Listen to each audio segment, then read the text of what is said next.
بسم الله الرحمن الرحيم. الحمد لله الذي أنزل على عبده الكتاب ولم يجعل له عوجا قيما لينذر بأسا شديدا من لدنه ويبشر المؤمنين الذين يعملون الصالحات أن لهم أجرا حسنا ماكثين فيه أبدا وينذر الذين قالوا اتخذ الله ولدا ما لهم به من علم ولا لآبائهم كبرت كلمة تخرج من أفواههم إن يقولون إلا كذبا. السلام علیکم ورحمۃ اللہ وبرکاتہ. اعوذ باللہ من الشیطان الرجیم. بسم اللہ الرحمن الرحیم. الحمد للہ الذی انزل على عبده الكتاب ولم يجعل له عوجا قيما لينذر بأسا شديدا من لدنه ويبشر المؤمنين الذين يعملون الصالحات أن لهم أجرا حسنا ماكثين فيه أبدا وينذر الذين قالوا اتخذ الله ولدا ما لهم به من علم ولا لآبائهم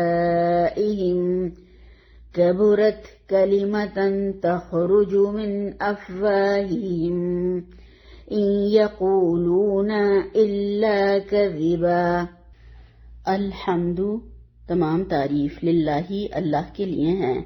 الذی جس نے انزلہ نازل کی علی عبدہ اپنے بندے پر الکتاب یہ کتاب ولم یجعل اور نہ رکھی لہو اس میں عوجا کچھ کجی قیما سیدھی لینذر تاکہ وہ ڈرائے بأسن آفت یا عذاب سے شدیدن سخت من لدنہ اس کی طرف سے وبشر اور خوشخبری دے مؤمنین مومنوں کو الذی جو یعملون عمل کرتے ہیں صالحات نیک انا یہ کہ لہم ان کے لیے اجرن بدلہ ہے حسنا اچھا ماکثین وہ رہیں گے فیہ اس میں ابداً ہمیشہ وینذر اور ڈرائے الذین ان لوگوں کو جو قالو کہتے ہیں اتخذ بنا لیا ہے اللہ تعالی نے ولدا بیٹا ما لہم نہیں ان کو بھی اس کا من علم کوئی علم ولا اور نہ ہی لآبائہم ان کے باپ دادا کو کبرت بڑی سخت ہے کلمتن بات تخرج جو نکلتی ہے من سے افواہہم ان کے منہوں سے ان نہیں یقولون کہتے وہ الا مگر کذبا جھوٹ. نحمده ونصلي على رسوله الكريم. رب اشرح لي صدري ويسر لي أمري واحلل عقدة من لساني يفقهوا قولي. اللهم أرنا الحق حقا وارزقنا اتباعه وأرنا الباطل باطلا وارزقنا اجتنابه آمين یا رب العالمین. الحمدللہ اللہ تعالیٰ کا بے حد شکر احسان ہے اور یہ ہمارے لیے بہت ہی سعادت کی بات ہے کہ ہم ہر جمعے کو اس کو سمجھنے کی کوشش کریں گے انشاءاللہ تعالیٰ. اور اللہ تعالیٰ کا یہ ہمارے لیے بے پناہ فضل اور رحمت اور احسان کا معاملہ ہے جو اللہ تعالیٰ نے ہمارے ساتھ فرمایا کہ ہم اس کو سمجھیں اس کو پڑھیں اور پھر یہ اس کو ہم آگے دوسروں تک پہنچانے والے بنیں انشاءاللہ تعالیٰ. الحمدللہ جتنا اللہ تعالیٰ کا شکر ادا کریں وہ کم ہے. اس سورت کا پہلا لفظ پہلی آیت الحمدللہ سب تعریف سب شکر اللہ کے لیے ہیں. قرآن کا اگر ہم دیکھیں قرآن کریم کی ابتدا بھی الحمدللہ سورہ فاتحہ میں سب سے پہلے ہم جو پڑھتے ہیں الحمدللہ رب العالمین اسی سے ہوتی ہے، اور اس صورت کی ابتدا بھی ہم دیکھیں کہ اسی کلمے سے ہو رہی ہے الحمدللہ. قرآن کریم میں 38 بار الحمدللہ کا لفظ آیا ہے اور 5 سورتوں کی ابتدا اسی لفظ سے ہوتی ہے الحمدللہ۔ اگرچہ ہم دیکھیں کہ الحمدللہ اللہ کی تعریف کا کلمہ ہے، بہت ہی بابرکت اور پاکیزہ کلمہ ہے، اور احادیث میں اس کو افضل الدعا بھی کہا گیا ہے۔ افضل الذکر لا الہ الا اللہ ہے اور افضل الدعا الحمدللہ ہے۔ اور جنت میں جا کر جنت والے الحمدللہ کہیں گے کہ جنہیں دنیا میں بھی پھر وہی لوگ کہہ سکیں گے کہ جنہیں دنیا میں الحمدللہ کہنے کی عادت ہوگی۔ اور ہم یہ بھی دیکھتے ہیں کہ جب ہم کہیں سفر پر جاتے ہیں تو وہاں سے جب واپس گھر میں داخل ہوتے ہیں تو کتنا اللہ کا شکر ادا کرتے ہیں، الحمدللہ کہتے ہیں۔ اور جنت میں بھی اسی طرح سے کہ جب جنت میں داخل ہوں گے تو کتنے بڑے بڑے دشوار مراحل سے گزر کر یہ سفر طے ہوگا اور جنت میں جائے گا انسان، تو پھر واقعی اللہ کی تعریف بیان کریں گے کہ سب سے بچا کر اللہ تعالیٰ نے اس امن کے گھر میں داخل کر دیا اپنی رضا کے ساتھ۔ تو الحمدللہ بہت زیادہ ہمیں کثرت سے پڑھنا چاہیے تاکہ ہم ہر وقت اللہ تعالیٰ سے ایک طریقے سے دعا سے رابطے میں رہیں۔ اور الحمدللہ کہنے سے جہاں شکر ادا ہوتا ہے وہاں پر نعمتوں کی حفاظت کا ذریعہ بھی ہے الحمدللہ، اور ایک طریقے سے یہ بندگی کا اعتراف بھی ہے۔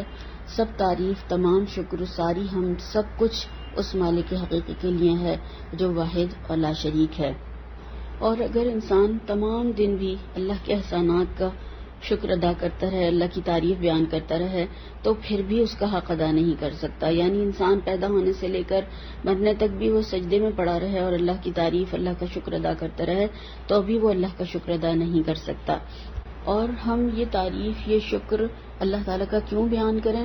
اللہ تعالیٰ نے فرمایا الذی انزل علی عبدہ، کہ سب تعریف اللہ ہی کے لیے ہے جس نے اپنے بندے محمد صلی اللہ علیہ وسلم پر یہ کتاب نازل کی، کتاب ولم یجعل لہ عوجا، کہ اس لیے ہم اللہ کی تعریف بیان کریں، اللہ کا شکر ادا کریں کہ اللہ تعالیٰ نے یہ کتاب ہمیں عنایت فرمائی جس کے ذریعے ہمیں سیدھا راستہ ملا، جو تاریکیوں سے روشنی کی طرف نکالتی ہے، سچی، سیدھی، صاف اور واضح کتاب ہے۔ اس میں کوئی عیب نہیں، کوئی ٹیڑھ نہیں، کوئی کجی، کوئی خامی نہیں، کسی طرح کی بھی کوئی کمی نہیں، بلکہ یہ پرفیکٹ کتاب ہے۔ کوئی اس میں عیب نہیں نکال سکتا، کوئی خامی، کوئی کمی نہیں نکال سکتا۔ اور یہ کس کے ذریعے دی گئی؟ جو کہ بہترین انسان ہیں اور عبادت گزار بہترین بندے جن کو عبد کہا اللہ تعالیٰ نے، اور ان کی تعریف فرمائی، اور وہ ہمارے لیے رول ماڈل ہیں کہ ہمیں ان کو فالو کرنا ہے۔ تو الحمدللہ تمام تعریف کس لیے؟ کہ اللہ نے آپ صلی اللہ علیہ وسلم کو بھیجا، آپ صلی اللہ علیہ وسلم کے ذریعے ہمیں یہ کتاب عطا فرمائی اور یہ سب باتیں ہمیں بتائیں، ورنہ ہم بھٹکتے پھرتے اور پھر بھی ہمیں کچھ معلوم نہ ہوتا۔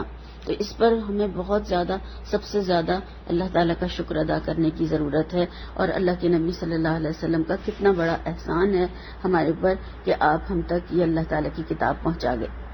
جیسے کہ کتاب پرفیکٹ تو لانے والے بھی پرفیکٹ، اور آپ صلی اللہ علیہ وسلم کا اخلاق، کردار، معاملات سب قرآن تھا، اور یہاں پر اپنا بندہ کہہ کر آپ صلی اللہ علیہ وسلم کو خاص رتبہ اور مرتبہ اللہ تعالیٰ نے عنایت فرمایا ہے، اور معراج کے واقعے میں بھی اپنا بندہ کہا۔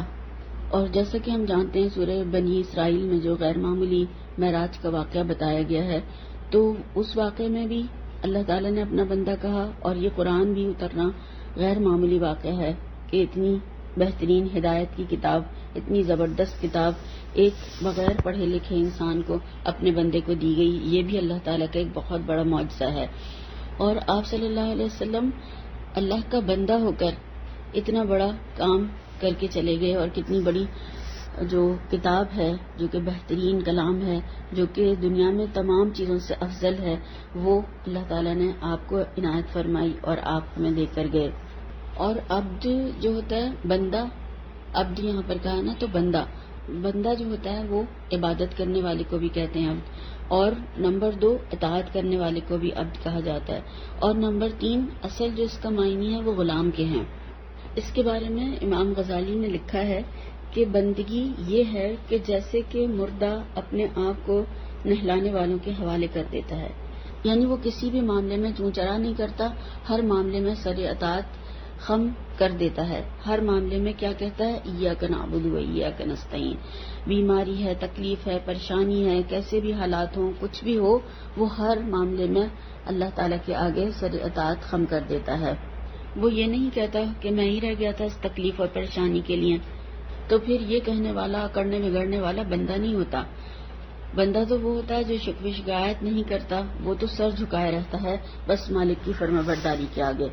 پھر فرمایا قیما لینذر بأسا شدیدا من لدنہ ویبشر المؤمنین الذین یعملون الصالحات ان لہم اجرا حسنا.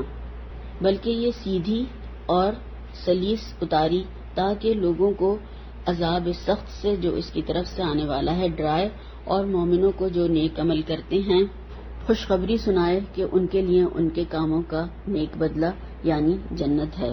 اب یہاں پر کتاب کی دوسری صفت بتائی جا رہی ہے کہ یہ کتاب قیم ہے. مینیجر کو بھی قیم کہا جاتا ہے، کسی ادارے کو درست طریقے سے چلانے والا، قائم کرنے والا، سیدھا کرنے والا. اور اس میں ثابت قدمی اور استقامت بھی ہے، اور مضبوطی بھی ہے، درستگی بھی ہے. اور اسی سے قوام بھی بنا ہے اور قوم بھی اسی سے بنا ہے. قوام بھی اسی کو کہتے ہیں نا جو ذمہ داری ٹھیک طریقے سے ادا کرتا ہے اپنے گھر بار کو چلانے کی. ایسے روٹ ورڈ سے بنتے ہیں، قیم، قوم، قوام سے ہے. تو یہ ایک ہی روٹ کے سارے الفاظ ہیں. پہلی آیت میں ایک صفت تھی، اس میں کوئی ٹیڑھ نہیں ہے. پھر دوسری آیت میں دوسری صفت بتائی کہ یہ ٹیڑھا ہونا تو دور کی بات ہے، یہ تو ٹیڑھوں کو بھی درست کر دیتی ہے. ہم دیکھتے ہیں کہ اگر ترازو غلط ہو، ٹیڑھی ہو، تو وہ پھر ٹیڑھا ہی تولتی ہے، غلط ہی تولتی ہے. تو یہاں پر یہ کہا کہ یہ تو ایسی سیدھی ہے کہ یہ جو ٹیڑھے ہوتے ہیں ان کو بھی درست کر دیتی ہے، ان کو بھی سیدھا کر دیتی ہے. تو جو پہلی کتابیں تھیں ان میں بہت سارے انحراف کیے گئے، ان میں اضافے کیے گئے، خود ساختہ ان میں تبدیلیاں کی گئیں، اور پھر ان سے دین سے ہی لوگ منحرف ہو گئے، دین سے ہی لوگ بھاگ گئے. پھر یہاں پر بتایا کہ یہ وہ سیدھی راہ بتاتی ہے، یہ ایسی ٹھیک ہے، یہ ایسی تمام انحراف کو، تمام غلط باتوں کو، تمام ٹیڑھوں کو، تمام جو غلط چیزیں ہیں ان سب کو درست کرنے والی ہے. تو یہ تمام گمراہیوں کو ختم کر کے دوسروں کو بھی حق پر قائم رکھنے والی ہے. خود بھی کامل ہے اور دوسروں کے اندر جو اس کو پڑھیں گے سمجھیں گے ان کے اندر بھی کمال پیدا کر دے گی. تو یہی ہے جو کہ ہمیں اس کے ذریعے ہی سیدھا راستہ مل سکتا ہے. اگر ہم اس کو تھامیں گے، عمل کریں گے تو ہم انشاءاللہ تعالی صراط مستقیم پر چلیں گے دنیا اور آخرت میں. اور چھوڑ دیا اگر تو پھر کجی میں مبتلا ہو جائیں گے. اور قرآن کی اگر ہم دیکھیں تو یہ صفت صرف اسی جگہ آئی ہے اس صورت میں کہ جو سارے ٹیڑھوں کو سیدھا کرنے والی ہے اور سارے انحراف کو ختم کرنے والی ہے. خود بھی کامل ہے اور جو اس کو پڑھتا ہے اس کے اندر بھی کمال پیدا کر دیتی ہے. اب یہاں پر یہ بتایا گیا کہ یہ آئی کس لیے ہے، کیا کام کرنے کے لیے آئی ہے. ایک تو یہ ہو گیا کہ ٹیڑھوں کو درست کرنے آئی ہے. دوسرا یہ اس کا کام کیا ہے، لینذرا، تاکہ ڈرا دے، خبردار کر دے. کس سے خبردار کر دے؟ بأسا شدیدا، سخت عذاب سے. تو اس کے دو معنی کیے گئے ہیں. ایک تو یہ کہ اس کتاب کے ذریعے سے خبردار کیا جائے، اللہ تعالیٰ نے اس کتاب کے ذریعے خبردار کروایا لوگوں سے کہ اس کو صرف جو ہے تلاوت نہیں کرنی ہے، حفظ نہیں کرنا ہے، بلکہ اس کو سمجھنا بھی ہے، عمل کرنا ہے، کیونکہ اس میں میرے تمام مسائل کا حل دیتی ہے. یہ کتاب قیامت تک کے لوگوں کے لیے ہے. پھر دوسرا اس کا معنی یہ کیا گیا کہ اس سے مراد آپ صلی اللہ علیہ وسلم ہے کہ وہ خبردار کریں اس کتاب کے ذریعے سے، کیونکہ یہ آپ صلی اللہ علیہ وسلم پر نازل ہوئی. تو یہ کتاب بھیجنے کا مقصد اللہ تعالیٰ کے نزدیک یہ ہے کہ بندوں کو سیدھے راستے پر قائم رکھا جائے، اور آپ صلی اللہ علیہ وسلم نے یہ کام کیا. انذار کا جو مقصد بتایا گیا وہ اس میں کہ ماننے والوں کو خوشخبری اور نہ ماننے والوں کو عذاب کی وعید سنا دی جائے. تو اس کا مقصد کیا ہے کہ نہ ماننے والوں کو شدید وعید یعنی عذاب کی دنیا میں بھی ہوتا ہے اور یہ آخرت میں قیامت کے دن بھی ہوگا، تو اس کی وعید سنا دی جائے. کیونکہ بہت سارے لوگ محبت سے، پیار سے یا سمجھانے سے نہیں سمجھتے. ان کو جب ڈرایا جاتا ہے یا ان کو دھمکایا جاتا ہے، جب وہ پھر اس راستے پر آ جاتے ہیں تو پھر ان کو ایک شدید وعید سے یہاں پر اللہ تعالیٰ نے ڈرایا، اور پھر اس کے بعد میں ماننے والے جو ہیں ان کے لیے خوشخبری بھی اللہ تعالیٰ نے سنائی. ایسا اجر مہیا کر رکھا ہے کہ جو کبھی ختم نہیں ہوگا. اور مگر اس سے پہلے اللہ تعالیٰ نے جو ہمیں بتایا کہ عمل صالح ضروری ہیں. اور عمل صالح کیا ہوتے ہیں؟ جو کام اللہ کے لیے کیا جائے، نیت اور ارادہ خالص اللہ کی رضا کے لیے ہو، اور اللہ کے نبی صلی اللہ علیہ وسلم کی سنت کے مطابق ہو، وہ کام عمل صالح کہلاتا ہے۔ وہ تمام کام عمل صالح بن جاتے ہیں جو اللہ کے لیے ہوں اور نبی صلی اللہ علیہ وسلم کی سنت کے مطابق ہوں۔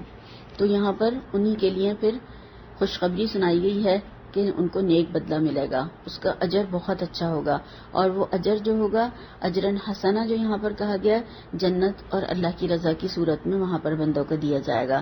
اللہ کرے کہ ہم بھی اس میں شامل ہوں انشاءاللہ تعالی۔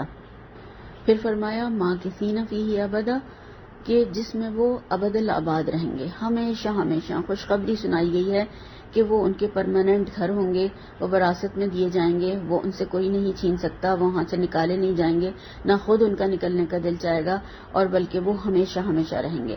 دنیا میں اگر ہم دیکھیں کہ اللہ نے ہم سے تھوڑا سا کام کروایا ہے، اور دنیا کی زندگی جو وہاں پر بہت زیادہ حساب لگانے والا ہوگا، وہ کہے گا کہ چند گھنٹے اور چند دن ہم یا پھر تھوڑا وقت ہم دنیا میں گزار کر آئے ہیں، اور مگر اجر، انعام اور ثواب اور بدلہ کتنا زیادہ، ماکثین فیہ ابدا، ہمیشہ ہمیشہ کے لیے وہاں پر رہیں گے۔ تو یہ بہت بڑی ایک خوشخبری ہے جو اللہ تعالیٰ نے ہمیں یہاں پر دی ہے کہ آخرت کا انجام جو ہوگا وہ ہمیشہ کے لیے ہوگا، نیک لوگوں کے لیے نیک اور بروں کے لیے پھر برا ہوگا، جو کہ وہ ان کو وہاں پر ہمیشہ ڈال کر چھوڑ دیا جائے گا۔ اللہ تعالیٰ اس برے انجام سے محفوظ رکھے۔ پھر فرمایا کہ وَيُنذِرَ الَّذِينَ قَالُوا اتَّخَذَ اللَّهُ وَلَدًا، اور ان لوگوں کو بھی ڈرائے جو کہتے ہیں کہ اللہ نے کسی کو بیٹا بنا لیا ہے۔ مَا لَهُم بِهِ مِنْ عِلْم، ان کو اس بات کا کچھ علم نہیں ہے، وَلَا لِآبَائِهِمْ، نہ ان کے باپ دادا کو تھا۔ کبرت کلمۃ تخرج من افواہہم، یہ ایک بڑی سخت بات ہے جو ان کے منہ سے نکلتی ہے۔ ان یقولون الا کذبا، اور کچھ نہیں، یہ جو کچھ کہتے ہیں محض جھوٹ ہے۔ تو ایک طرف تو ہم دیکھیں یہ کتاب تمام انسانیت کو خبردار کرنے والی ہے، اور خصوصی طور پر ان لوگوں کو جو شرک کرتے ہیں، شرک کرنے والوں میں جو اللہ کے برابر اللہ کی اولاد ٹھہراتے ہیں، اولاد قرار دینے والے، خاص طور سے اگر ہم دیکھیں تو 3 گروہ ہیں، اور اس میں عیسائی سب سے پہلے جنہوں نے عیسیٰ علیہ السلام کو اللہ کا بیٹا بنایا، پھر دوسرے ہیں مشرکین مکہ جنہوں نے فرشتوں کو اللہ تعالیٰ کی بیٹیاں قرار دیا، پھر تیسرے یہود ہیں جو عزیر علیہ السلام کو اللہ تعالیٰ کا بیٹا کہتے ہیں۔ تو یہ اللہ تعالیٰ کے غضب کو بھڑکانے والی بات ہے کہ اللہ اولاد والا ہے، نعوذ باللہ من ذالک۔ مشرکین مکہ فرشتوں کو کہتے تھے، تو اس طریقے سے یہ یعنی ولد جو ہے یہاں پر بیٹا بیٹی دونوں کو کہا جاتا ہے، کیونکہ ان دونوں نے بیٹا بنایا اللہ کا اور انہوں نے بیٹیاں تجویز کر دیں، تو یہ یہاں پر اللہ کو ناراض کرنے والی بات ہے۔ اس لیے یہاں پر اللہ تعالیٰ نے کہا کہ ان کو ڈرا دو کہ وہ اس طرح کی باتیں نہ کریں۔ اور وہ کیوں کر رہے ہیں اس طرح کی باتیں، جو یہاں پر بتایا گیا کہ اس بات کا انہیں کچھ بھی علم نہیں ہے، نہ انہیں علم ہے نہ ان کے باپ دادا کو علم تھا، بلکہ یہ سنی سنائی باتیں، لا علمی میں یہ غلط باتیں کر رہے ہیں۔ اور یہ اتنی سخت بات ہے جو یہ اپنی زبانوں سے نکالتے ہیں اپنے منہ سے، کہ اس کے لیے اللہ تعالیٰ نے ہمیں فرمایا، ہم سورہ مریم میں پڑھیں گے اس کے بارے میں، کہ اللہ تعالیٰ کا بیٹا کہنا بہت بڑا جھوٹ ہے۔ اور اس سورہ مریم میں کہا گیا کہ یہ کہتے ہیں کہ رحمان نے بیٹا بنا لیا، سخت بےہودہ بات ہے جو یہ گڑھ لائے ہیں۔ قریب ہے کہ آسمان پھٹ پڑے، زمین شق ہو جائے، پہاڑ گر جائیں، اس بات پر کہ لوگوں نے رحمان کے لیے اولاد کا دعویٰ کیا ہے۔ اللہ کے غضب کو یعنی بھڑکانے والی بات ہے، اس سے بڑی کوئی اور بات نہیں۔ یعنی شرک کے بعد میں جو سب سے بڑی بات ہے یہ ہے کہ اللہ کا بیٹا تجویز کیا جائے، اور یہ سب سے بڑا جھوٹ ہے، سخت ناپسندیدہ ہے، اور جھوٹوں پر اللہ تعالیٰ کی لعنت بھی کہا گیا ہے، اور اللہ کی رحمت سے دوری بھی ہو جاتی ہے جو جھوٹ بولتے ہیں، غلط بات کرتے ہیں ان کے لیے۔ اور اللہ تعالیٰ فرما رہے ہیں کہ یہ ان کا بہت بڑا الزام ہے جو یہ بغیر تحقیق اور بغیر دلیل کے اللہ تعالیٰ پر اٹھا رہے ہیں۔ یہ محض جھوٹ اور افترا پردازی ہے، اور یہ اپنی محض عقیدت مندی کے غلوف میں یہ سب باتیں منمانی کر رہے ہیں۔ اور شرک کے بعد کہا گیا کہ سب سے بڑا گناہ اللہ کے اوپر جھوٹ باندھنا ہے۔ اور آج کے دور میں اگر ہم دیکھیں کہ سوشل میڈیا کے ذریعے سے جو احادیث جھوٹی ایک دوسرے کو فارورڈ کی جاتی ہیں، تو کتنا یہ بھی کتنی غلط بات ہے۔ اور اس کے بارے میں ابن ماجہ کی ایک روایت میں ہے کہ آپ صلی اللہ علیہ وسلم نے جو فرمایا کہ جو کوئی بھی مجھ پر جان بوجھ کر جھوٹ گڑھے گا وہ اپنا ٹھکانہ آگ میں بنا لے۔ تو کتنا بغیر تحقیق کے یہ ساری چیزیں آگے بڑھاتے ہیں، تو اس میں بھی بہت زیادہ سوچنے سمجھنے کی ضرورت ہے۔ اگر کوئی حدیث کہہ کر کوئی چیز دوسرے کو بھیجتا ہے اور وہ حدیث نہیں ہوتی تو پھر وہ اس کی گرفت ہو سکتی ہے، اور یہ پھر افطرا پردازی میں آئے گا، جھوٹ میں آئے گا. تو اللہ تعالیٰ اس سے محفوظ رکھے. اور ایک اور دوسری چیز جو ہم بغیر سوچے سمجھے کرتے ہیں، جو بدعات ہیں، خرافات ہیں، آباء و اجداد کی جو پہلوں کی باتیں ہیں بغیر تحقیق کے، جو غلط چیزیں ہیں، اگر صحیح ہیں تو وہ کر سکتے ہیں، مگر جو غلط چیزیں ہیں جن پر بغیر سوچے سمجھے عمل کرتے رہتے ہیں تو وہ بھی اسی میں آئے گا، وہ بھی جھوٹ میں آئے گا. پھر ان آیات کے حوالے سے اگر ہم دیکھیں تو مفسرین کرام کہتے ہیں کہ ان آیتوں میں اسلام کے بنیادی عقائد بتائے گئے ہیں. پہلا توحید، پھر دوسرا رسالت، اور پھر تیسرا آخرت. کل حمد کل شکر اللہ رب العالمین کے لیے ہے، تو یہ توحید ہے. اس پر بھی شکر ہے کہ اللہ تعالیٰ نے یہ ہدایت کی کتاب ہمیں عطا فرمائی. تو ہم نے دیکھا کہ توحید اور رسالت پہلی آیت میں اور آخرت دوسری اور تیسری آیت میں. کس نے نازل کیا، کس پر نازل کیا، کیا نازل کیا، نازل شدہ چیز کیا ہے، کیسی ہے، اس کی کیا خوبی ہے، کیا کوالٹی ہے، یہ سارے ہم دیکھیں اس میں سے سوال اگر اپنے لیے کس کام کے لیے آئی ہے، کیا کرنا ہے، اور جو اپنے عمل کو درست کر لیں گے، احکامات پر عمل کریں گے، ان کو کیا ملے گا، کیا انعام ہے، اور اجر اور ثواب چند روزہ نہیں ہوگا بلکہ ہمیشہ ہمیشہ کے لیے ہوگا. اس کے بارے میں بھی بتایا گیا کہ کام تھوڑا ہے مگر اجر و ثواب بہت زیادہ ہے، مگر اس کے ساتھ میں پھر لوگوں کے عقائد کو درست کرنا ہے، یہ بھی ہمیں بتا دیا گیا. یعنی کتاب دے کر صرف یوں ہی نہیں چھوڑ دیا گیا بلکہ کام بھی بتایا گیا کہ آگے تمہیں اس کتاب کو لے کر کیا کرنا ہوگا. اور ان آیات کے حوالے سے یہ بہت ہی بہترین آیات ہیں جو شروع کی ہیں، اور یہ ایک پورا خطبہ ہے جس میں کہ اللہ تعالیٰ نے جو ہمیں اپنی محبت سے شروع کیا ہے، اللہ تعالیٰ نے کہ اللہ تعالیٰ کی محبت کا اظہار ہے اس میں، پھر خوف دلایا گیا ہے، پھر امید بھی دلائی گئی ہے جنت کی، اور پھر ایمان کو یہی کہا گیا ہے نا، ایمان ثلاثہ جو کہا جاتا ہے، ایمانیات جس کو کہا جاتا ہے، وہ یہی تین چیزیں ہیں: ایمان باللہ، ایمان بالرسل اور ایمان بالآخرہ. اور ایمان کے لیے کہا گیا ہے کہ وہ خوف اور امید کے درمیان میں ہوتا ہے.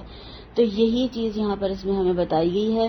اللہ کی رحمت سے ہمیں نا امید بھی نہیں ہونا ہے اور امید قوی رکھنی ہے، اور بے خوف بھی نہیں ہو جانا ہے کہ غلط کاموں پر دلیر ہو جائیں. تو تقوی اختیار کرتے ہوئے یہ تمام کام انشاءاللہ تعالیٰ کرنے ہیں. تو یہاں پر ہمیں یہی بتایا گیا ہے، اور پھر انشاءاللہ تعالیٰ آگے اس کو اگلی بار کنٹینیو کریں گے. سبحانک اللہم و بحمدک، نشہد ان لا الہ الا انت، نستغفرک و نتوب الیک. السلام علیکم ورحمۃ اللہ وبرکاتہ.